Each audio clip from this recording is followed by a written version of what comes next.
Hey, what's up mga idol? May adlaw sa inyong tanan. Karong buntaga sa akong unang video, ako lang i-share sa inyo ha. Kay proven and tested na gyud nako ni siya. Ang usa ka lamas nga makahatag og dakong benepisyo sa atong panglawas matag adlaw kung ato ning i-apply sa ato ang panglawas. Dili lang kay basta siya lamas nga maoy kasagaran natong gamiton sa atong pagluto og sudan matag adlaw ug sa ubang pagkaon. Sukad-sukad na gamit ko ani mga idol. Dili na ko dali maluya ug dili na sama sa una. Dili na ko dali mataptan og ubo og sipon nga maoy kasagaran sa panahon karon na sinati sabyod nato noon ang kausaban sa dagan sa panahon usa sa hinungdan pod nga kita usahay masakiton kahilantanon kay lagi na ay ubo og sipon. Ako lang i-share ang ako ang kasinatian bahin aning ahos nga arong gigunitan karon. Nakahatag ni siya og dako nga katabang sa ako ang panglawas sukad itong gamit ko ni ani. Nagsugod ko gamit ni ani itong nilabay tuig na 2015 or 2016 ana hangtod karon 2025. Gamit ra gyapon ko kay nakita man gyud nako ang resulta. Differentiate sab nako ang epekto ni ani sa kadtong wala pa ko nagamit ani ug karon nga gisiga na nako siya. Ako lang siyang panitan mga idol. So panitan ako mga idol before na ko tumaron.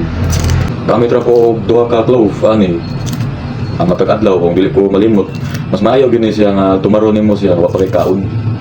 Ito man na. Kaning duha ka clove sa ahos guys.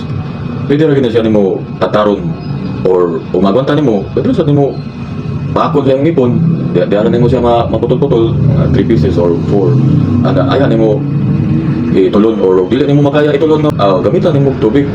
Pwede ra sa gyapon magkuha ka kini tubig, butang nimo sa baso. Ibutang nimo dito at aron nimo butang nimo dito tapos pag magwanta-gwanta na nimo ang kainit sa tubig imong imnon dili lang pod kay basta-basta lamas lang ni siya nga isagol sa atong sudan nga pagalutoon nato. Dako kayo ni siya og gamit sa ato ang panglawas tambal ni siya. Daghan ni siya dala, daghan ta benepisyo nga makuha ni aning ahos. Sa una man gud nga wala pa ko nagtumaran ang ako ra pong lula nga nag-ingon ni sa ko atong side sa kong mama. Patay na rin taon tubo yun.